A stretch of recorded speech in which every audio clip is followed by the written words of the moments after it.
Doutor Hilton Ferreira Filho, canal Sintonia.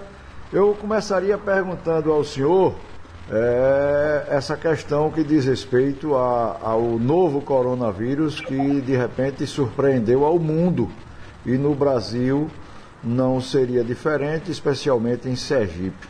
Qual é a visão geral, em resumo, que o senhor possa fazer disso que nós estamos vivendo?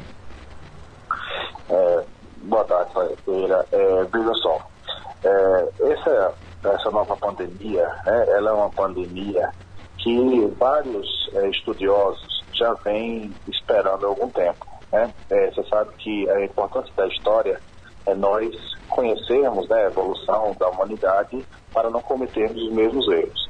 Então a humanidade ela vem crescendo numa taxa exponencial e pelo crescimento e evolução da sociedade, certamente vários estudiosos acreditam que nós teríamos ou uma grande guerra, ou uma grande epidemia, pelo grande número de pessoas acumuladas em grandes centros. Então nós teríamos uma epidemia em qualquer momento.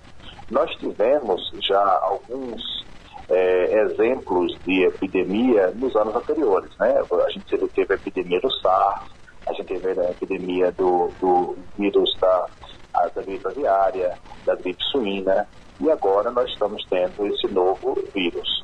Esse novo vírus é um vírus conhecido já, uma família conhecida, agora ele tem uma mutação que é nova, por isso que é o Covid-19. É um coronavírus e que é um vírus de gripe.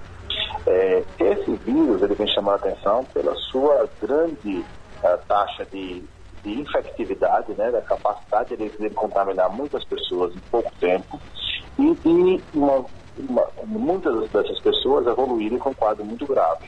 Então, por isso que ele vem se tornando um vírus tão agressivo e que vem causando esse pânico no mundo inteiro.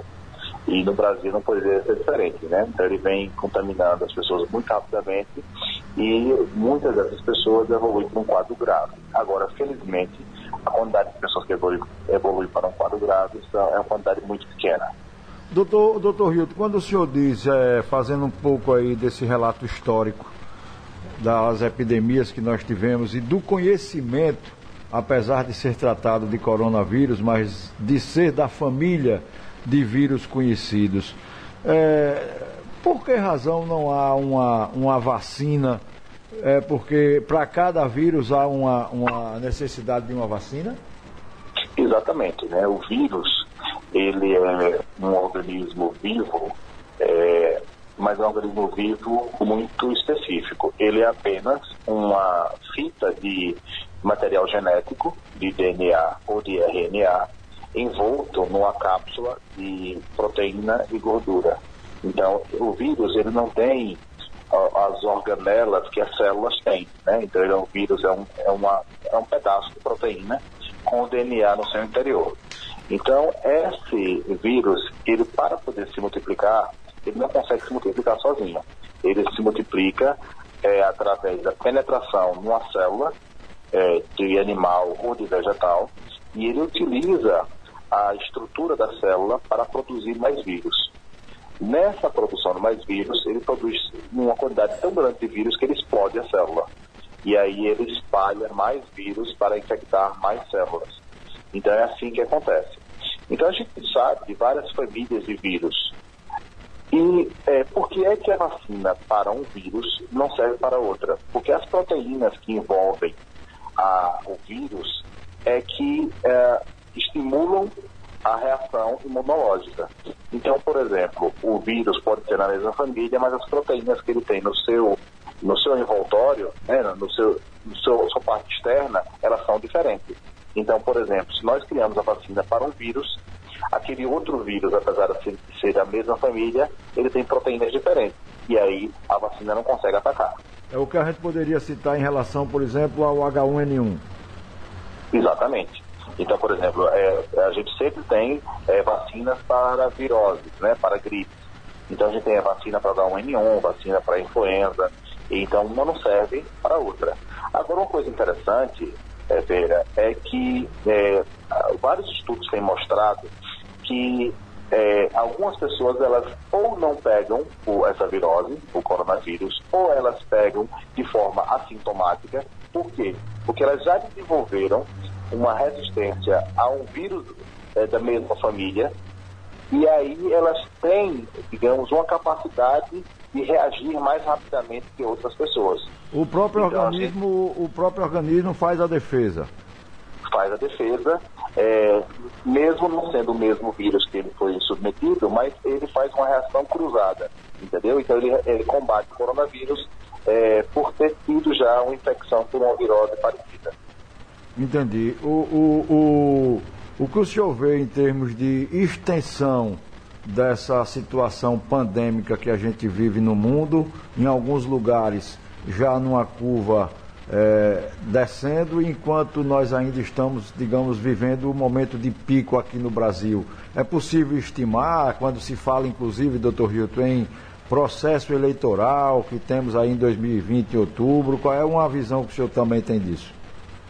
Na verdade, Pedro, essas estimativas elas são feitas pelos grandes centros. Na verdade, a imensa maioria das pessoas no Brasil vive em grandes centros, vive em áreas urbanas próximo ao Oceano Atlântico.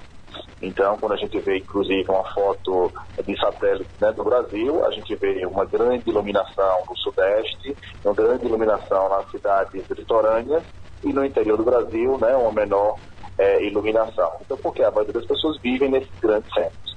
Então, a gente já está tendo, nos maiores centros, uma contaminação muito grande. Por exemplo, a sua cidade de São Paulo tem 20 milhões de habitantes. Por exemplo, a Itália tem 60 milhões. O estado de São Paulo tem 44. Então, não dá para a gente comparar um país continental como o Brasil, né, com países minúsculos como os países da Europa. Só para você ter uma ideia, dentro do Brasil cabem 23 Franças. E a França é um dos países maiores da Europa, né? Da Europa ocidental. Então, é muito complicado fazer essa comparação. No Brasil, então, nós temos os grandes centros, já estão numa contaminação muito grande, já está com esse grande número de mortos, mas a gente vai ter essa diferença de picos conforme a cidade. Por exemplo, na Bahia nós já estávamos com uma grande contaminação, no Ceará uma grande contaminação. Em Sergipe a gente vem crescendo agora a contaminação nessas últimas 2 semanas. Então não dá para dizer no Brasil como um todo. A gente vai ter que avaliar região por região.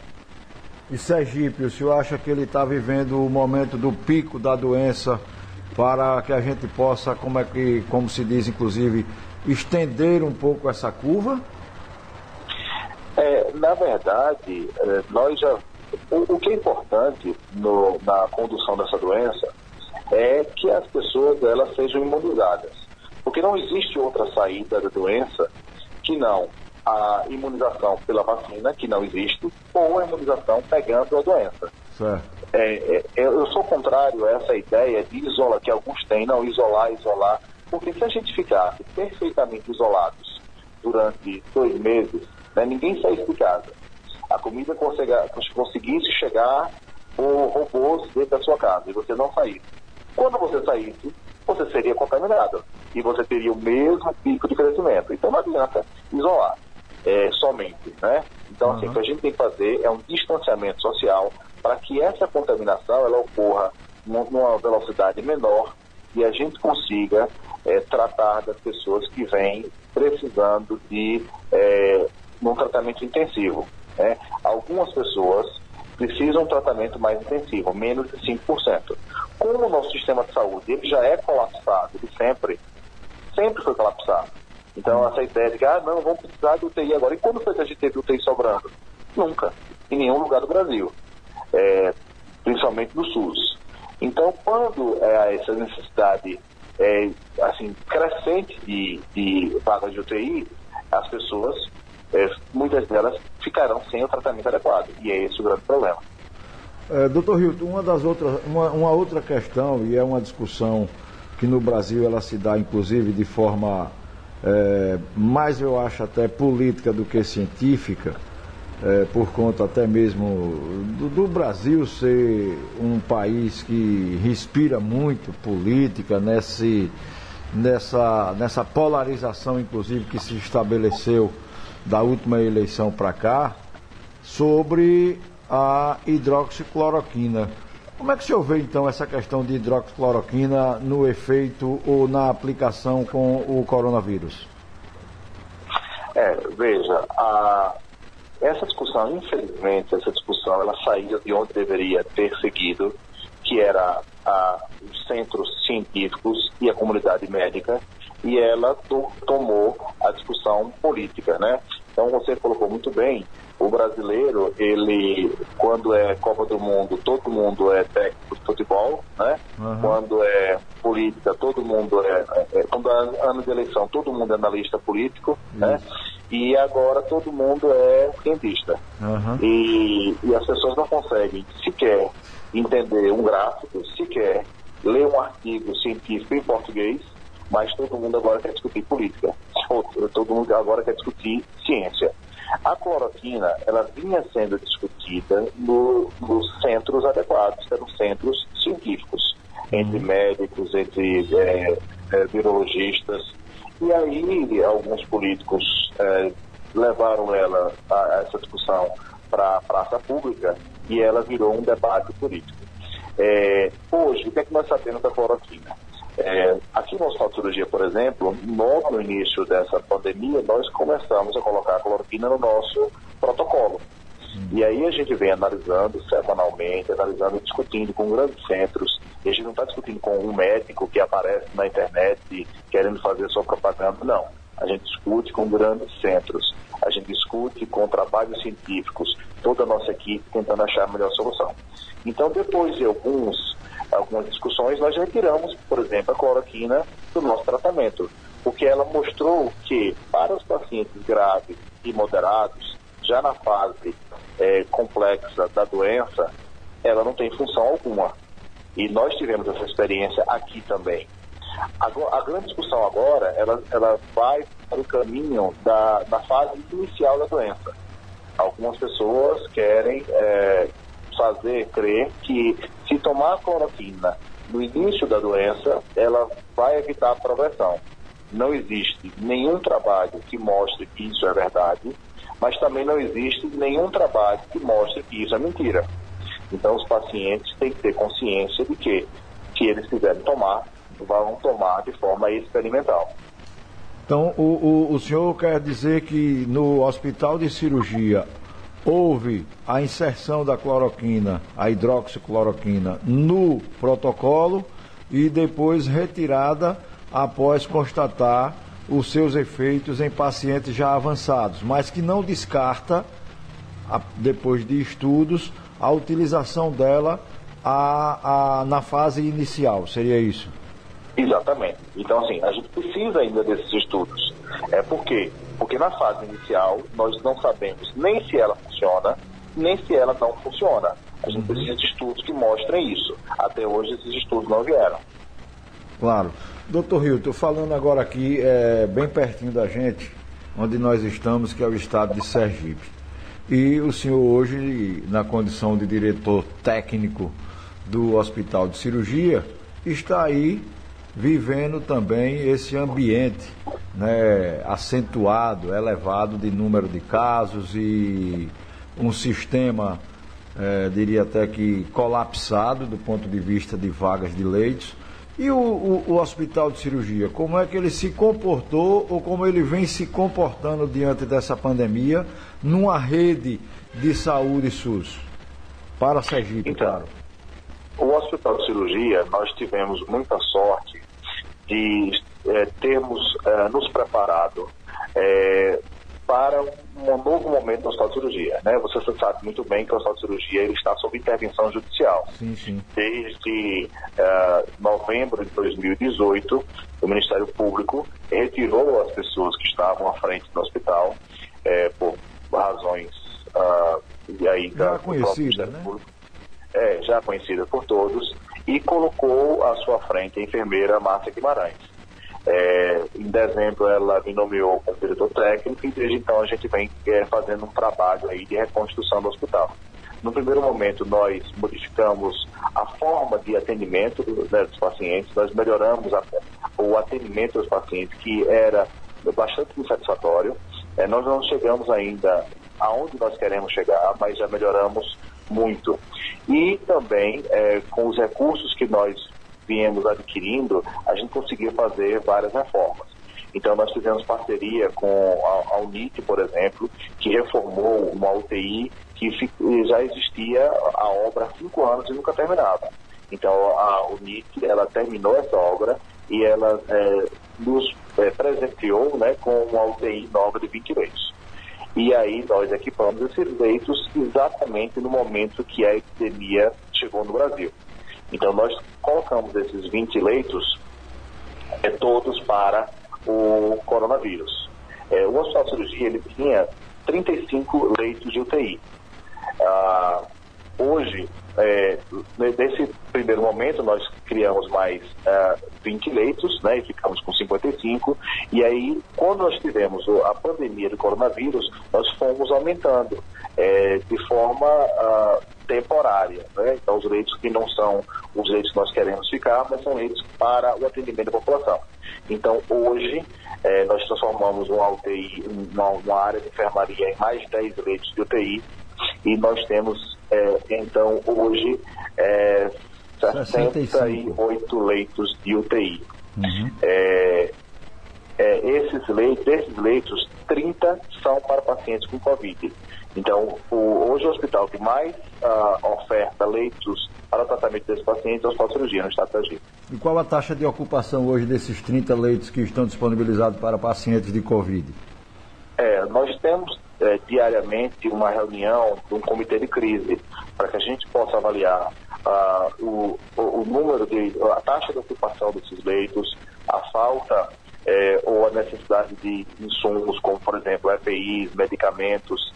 E a gente vem notando que, assim, alguns medicamentos estão em falta no mercado e a gente teve que procurar outras alternativas. E a taxa de ocupação hoje é de 76% da UTI somente. Uhum. Da enfermaria, que nós temos também 30 leitos de enfermaria para pacientes com coronavírus, a gente está com 46%. Entendi. Doutor Hilton, o senhor falou há pouco tempo atrás, aqui nesse bate-papo nosso, exatamente sobre essa questão do distanciamento social e com uma certa reserva, para não dizer restrição, a esse isolamento total, dizendo inclusive que isolado no momento em que sair será contagiado. O setor produtivo, doutor Hilton, tem sido assim bastante, tem se manifestado com muita agonia a esse isolamento da forma como ele está se dando. Como é que se houve essa relação ciência, saúde e economia dentro desse ambiente nosso aí, Brasil, Sergipe, Aracaju, onde empresários precisam sobreviver e junto com eles os seus funcionários? Na verdade, Ferreira, eu vejo um pouco diferente, né? Eu vejo essa discussão muito grande entre governos e empresários.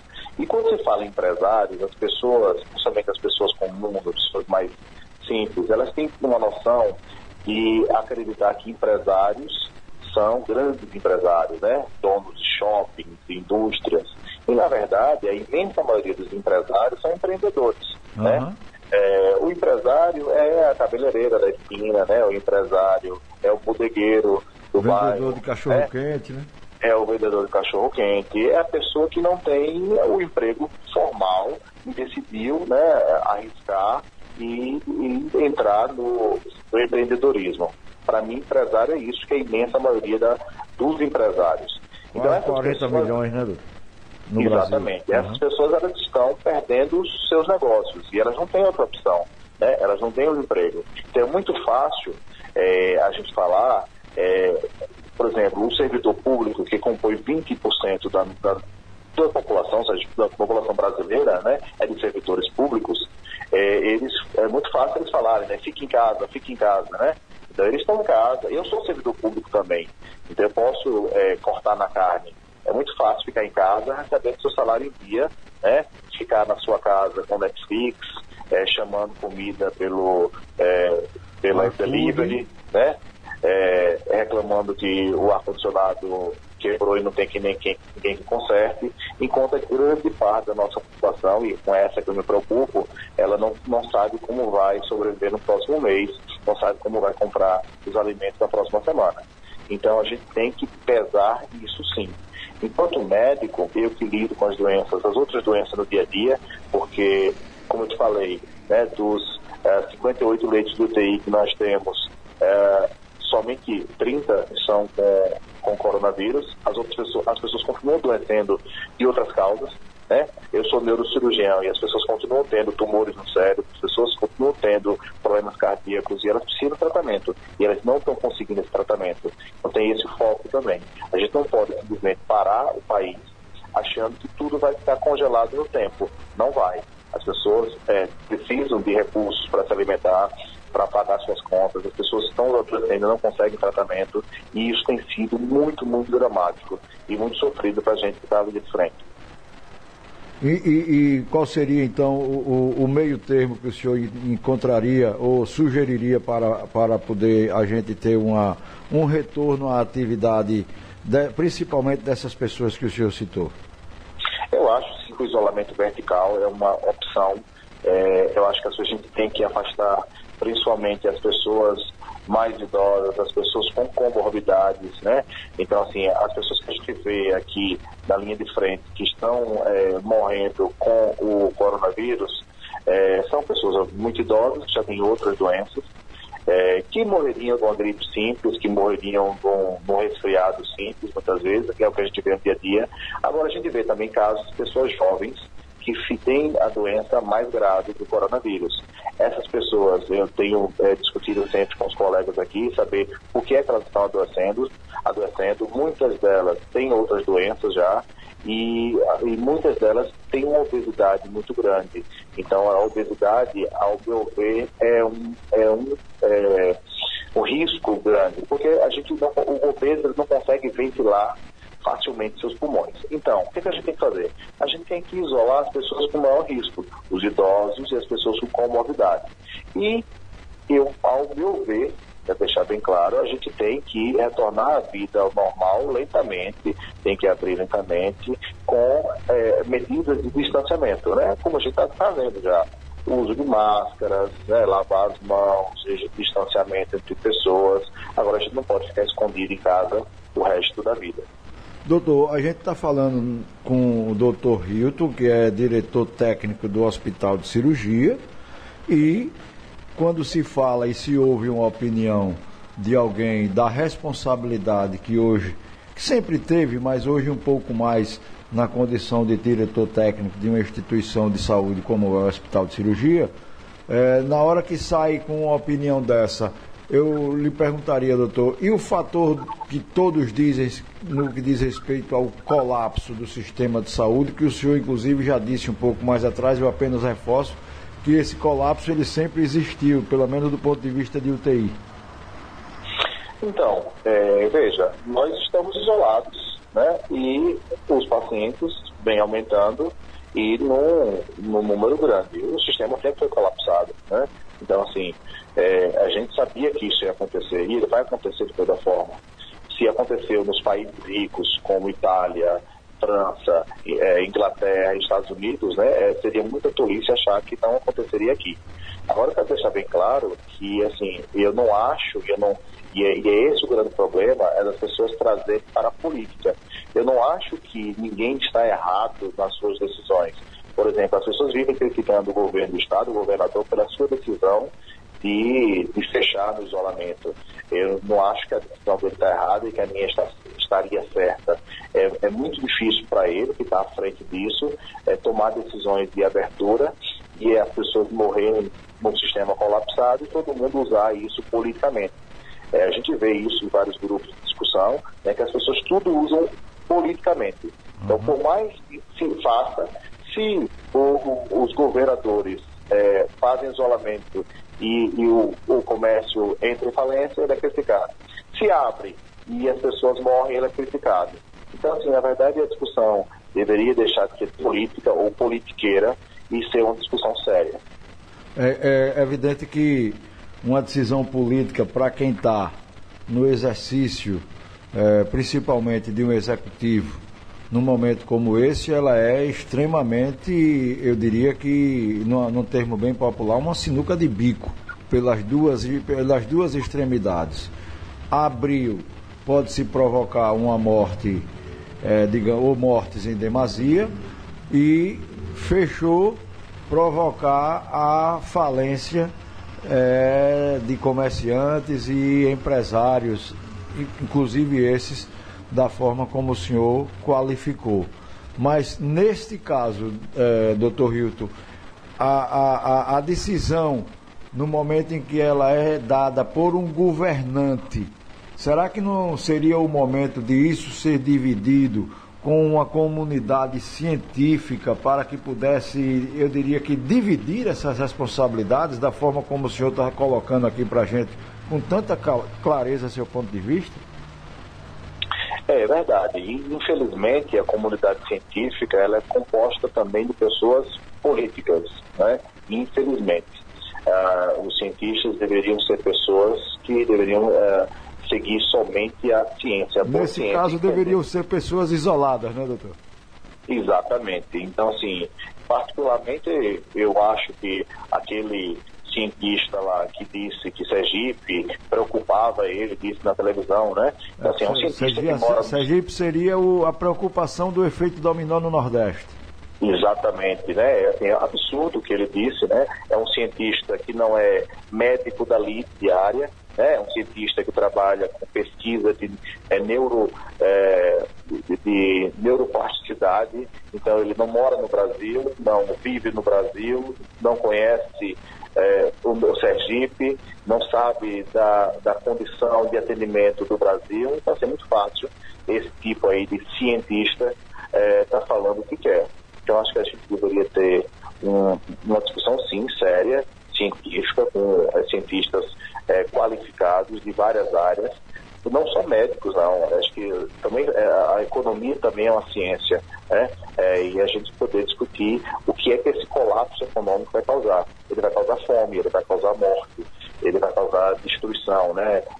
Empresas vão fechar, empregos serão perdidos, pessoas vão ficar sem ter como comer, governos vão entrar em colapso e decadência. Isso tudo tem que ser colocado em discussão, sim. Hospitais vão à falência, né? Isso num sistema já falido, a gente vai ainda piorar mais com essa recessão econômica que nós teremos. Então tudo isso tem que ser discutido. É muito fácil também colocar toda a culpa nos governadores, né? E as prefeituras nunca fizeram nada, nunca fizeram a sua parte. Recentemente eu vi aí uma prefeitura dizer que não, a vaga do TI é a responsabilidade do governo.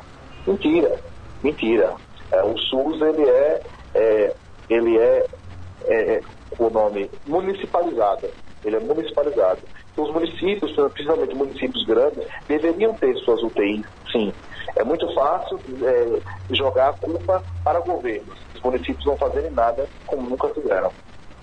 O senhor coloca uma coisa assim bastante interessante, porque há digamos assim, aquela fórmula pronta onde se estabelece que saúde básica é município, média complexidade é Estado, né? E alta complexidade é União, quando na verdade as pessoas precisam ter consciência de que municípios, muitos, inclusive Aracaju, hoje detêm saúde plena, e essa saúde plena lhe dá responsabilidade para outras complexidades que não apenas a básica. Não seria isso, doutor Hilton? Exatamente. Então, o que nós vemos, por exemplo, um município como Aracaju, né, que é a capital do nosso estado, a maior cidade do nosso estado, ele tem recursos e capacidade de ter um próprio hospital. Quando no governo Marcelo Dero foi feito a UPA, né, Zona Norte, Zona Sul, eu acredito, se eu não me engano, ele inicialmente foi feita como um hospital. E depois, transformaram numa UPA, né, que é uma unidade de pronto atendimento. A proposta era Hospital Zona Norte e Hospital Zona Sul. Hospital Zona Sul. Isso. Você lembra disso, né? Isso, claro. E aí, por que não transformaram em hospital? Que foi considerado UPA porque ele não tinha alguns recursos que pudessem considerá-los hospitais. E por que não fizeram? Por que não criaram UTI? Por que não criaram centro cirúrgico? Né? Deixaram tudo jogado para o USE. E o USE vive naquele colapso de sempre. Eu sou médico do USE também, e eu vejo como é. O USE atende desde diarreia até tumor cerebral. Então, é possível isso? Não, não é possível. Então, a gente deveria ter, sim, a essa altura, um hospital Zona Norte, um hospital Zona Sul, com UTIs, com centro cirúrgico funcionante, que operasse coisas de uma complexidade média. A gente poderia ter em municípios como Itabaiana, acho que Itabaiana tem a UTI, Lagarto cresceu bastante. Lagarto, com a criação da Universidade Federal de Sergipe, lá, a Unidade Lagarto, criou o hospital, criou UTI. Então, assim, a gente tem que ter UTI nesses grandes municípios, não tem que jogar a culpa toda para o USE somente, não. Então, a gente tem que dividir um pouco essa carga. É lógico que municípios diminutos, né, não tem condição de ter hospitais. Eles têm que ter uma unidade básica, mas tem que ter centros referenciados. Outra coisa também, doutor, outra coisa também que a gente sabe, né, pelo menos por um período quando eu passei na área de saúde, o SUS, ele é digamos, um sistema aberto e que requer habilitação de unidades. Então, prefeituras podem investir em suas unidades de saúde e deixá-las no ponto de habilitar junto ao SUS, ao Ministério da Saúde, para tal, ou seja, aquilo que era apenas uma responsabilidade de saúde básica, com o investimento e os equipamentos e a estrutura em si criada por esse ou aquele município, o SUS simplesmente vem e habilita aquela unidade com uma complexidade maior, o que desafogaria unidades como, por exemplo, o senhor citou o Hospital de Urgência de Sergipe. Estou errado ou seria essa mais ou menos a linha de raciocínio para você ser um contribuinte de uma assistência maior do SUS nas prefeituras como um todo? Você está certíssimo. E além disso, Pereira, a gente tem outro aspecto. Municípios muito pequenos, eles podem se associar e fazer consórcios e convênios. Por exemplo, hoje em dia, as pessoas reclamam muito, você já deve ter visto essa discussão, das pessoas reclamarem que meu município não tem mais maternidade. Não existe mais ninguém nascendo aqui no meu município. Antigamente, o que era que fazia uma maternidade? Era colocar lá uma parteira, né? E um lugar que lavasse as mãos. Hoje não tem mais cabimento esse tipo de coisa. Então, uma maternidade, ela exige estrutura para que a gente não tenha mais mortalidade materna, que as mães não morram durante o parto. Nós estamos no século XXI. Então, a maternidade, ela exige neonatologista, ela exige médicos, obstetras, anestesistas, toda essa estrutura. Então, nem todo município tem condição, nem tem parto suficiente para sustentar essa estrutura tão grande. Então, por isso que a gente precisa fazer consórcios. Então, ao invés de, por exemplo, Capela, Propriar, Telha, terem cada uma a sua maternidade, como são municípios próximos, se unem e aí tem uma maternidade somente, desde que tenha fluxo para isso e recursos para isso. Então, os municípios podem sim ter condições para estruturas maiores. Com certeza. O senhor que já quero até inclusive lhe agradecer essa gentileza, viu, diante de uma situação como nós estamos vivendo, o senhor abrir aí um espaço na sua agenda, na sua rotina, para que a gente possa bater esse papo. Mas eu faço assim uma pergunta, se o governador Belivaldo, e é evidente que o governador está com uma conversa aberta com o Hospital de Cirurgia, sempre teve, mas se o governador Belivaldo chegasse e chamasse a equipe técnica do Hospital de Cirurgia e nela, lógico que estaria aí o Dr. Hilton Moraes, O que diria então o Dr. Hilton Moraes ao governador Belivaldo? Governador, essa opinião que o Dr. Hilton disse aqui para nós, também chegaria aos ouvidos de Belivaldo com a forma como o senhor imagina de ir dando essa forma de distanciamento social e tirando um pouco o povo do isolamento? Então, Feira, veja, o governador Belivaldo, eu só tenho a agradecer ao governador. Então, assim, desde que houve o início da intervenção, quem salvou o Hospital de Cirurgia da completa falência foi o governador Belivaldo. O Hospital de Cirurgia, ele era um hospital conveniado à Prefeitura de Aracaju. E quando havia o convênio com a Prefeitura de Aracaju, existiam vários debates, discussões e processos, né? Onde a Prefeitura dizia que pagava, o hospital dizia que não pagava, né? Então, e aí chegamos a um completo impasse entre as instituições. Quando o governador Belivaldo assumiu, tudo isso acabou, né? Então, o hospital vem crescendo, ele tem sido muito solícito a todas as demandas do hospital e nós temos também mostrado serviço nesse tempo. Em vários momentos, o governador, ele nos chamou, inclusive, para participar de reuniões com todos os secretários. Então, assim, nós sempre tivemos aí uma participação sendo ouvidos, que eu acho que é importante, né? Acho que os políticos têm que ouvir as pessoas que estão nos vários setores da sociedade. E, assim, se fôssemos chamados para um debate nesse sentido, nossa posição seria essa.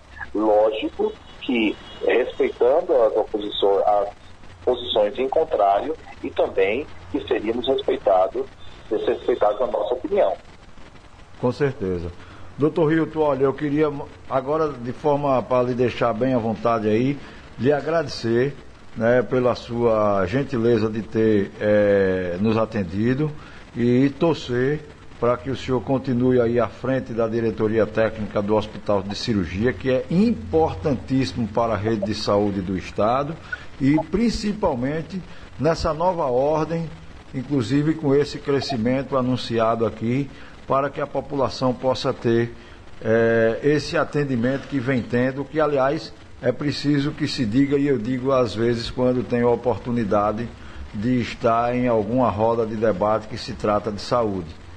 O Hospital de Cirurgia saiu das páginas policiais e agora começa a entrar nas páginas de investimentos, né, doutor Hilton? Exatamente. Então, essa é a nossa missão. Nós estamos aqui porque também temos uma pessoa muito séria em frente, que é a enfermeira Márcia Guimarães. Felizmente, não tivemos nenhuma pressão política, e isso eu agradeço também ao governo do Estado e ao governador Belivaldo. Em nenhum momento o que se fazia aqui no passado, né? Pressão política nós vamos mandar o recurso somente se fizer isso, se fizer aquilo, se atender esse meu paciente, se atender esse meu favor. Então, nesse momento, nunca tivemos esse tipo de conduta por parte do governador, e isso nos deixa muito felizes e por isso nós conseguimos chegar onde chegamos, né? Então, nosso foco tem sido para o trabalho e transformar esse hospital, que esse hospital é um patrimônio da sociedade sergipana e nós temos que resgatá-lo e salvá-lo da falência que ele vinha encaminhando. Ainda estamos muito longe de onde queremos chegar, ainda temos inúmeros problemas, ainda temos muita falta de recursos, mas a gente tem aí vontade de trabalhar e de mudar tudo isso aí. Doutor Hilton, muito obrigado, viu? Eu que agradeço, Vera.